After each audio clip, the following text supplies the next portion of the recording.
Let's say you're in the market for an all-electric vehicle, but for whatever reason, a Tesla is not the direction you want to go.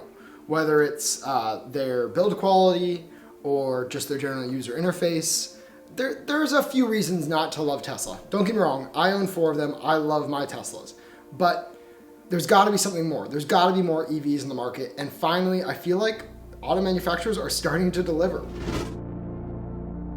I'm talking today about the Polestar 2. So Polestar, you may know the company from back when it was a part of Volvo. It's now its own company focused primarily on electric vehicles. They've got a pop-up shop here in San Francisco, and anyone can kind of just go in for the next couple days and go check out the car. They've been doing these pop-up shops around the country. So just today, I took them up on that first offer, went into the San Francisco pop-up store, and got kind of up close and personal with both the cars.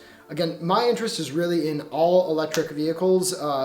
The hybrids, it's a waste of space. I don't want a gas tank. I don't want all the pains and the maintenance that comes with a gas tank. So I kind of said, focus me on the Polestar 2. Tell me what you can tell me. For me, I own 4 Teslas, and I'm looking to add more electric vehicles to my fleet.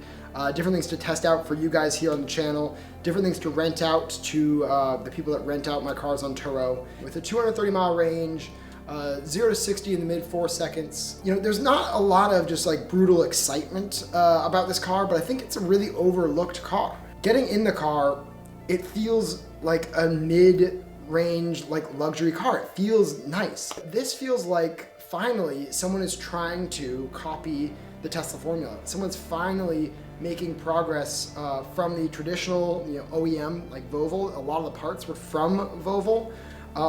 They're finally making this transition towards electric vehicles, and they came out with a great product. The Polestar 2 starts at around $59,000, still qualifies for all the tax incentives, and it's just a pretty well-rounded car, honestly. I think the advertised EPA range is something like 230 miles, which isn't great. It's also not terrible though. I mean, yes, you're paying more than the standard range or standard range plus Model 3 for like that range, but I guess the thing that really frustrates me is that this car is not being talked about more. For the people that won't get a Tesla, again, for the like quality of the build, for just some people don't like Elon, for whatever reason, if you don't want to buy a Tesla, I don't see why you're not buying a Polestar 2.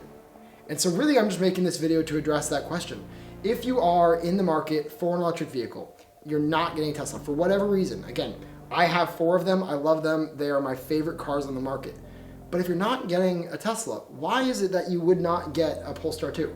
Now, mind you, they're not yet really on the market. They are supposed to start selling them in January. I do know that there was this recent recall.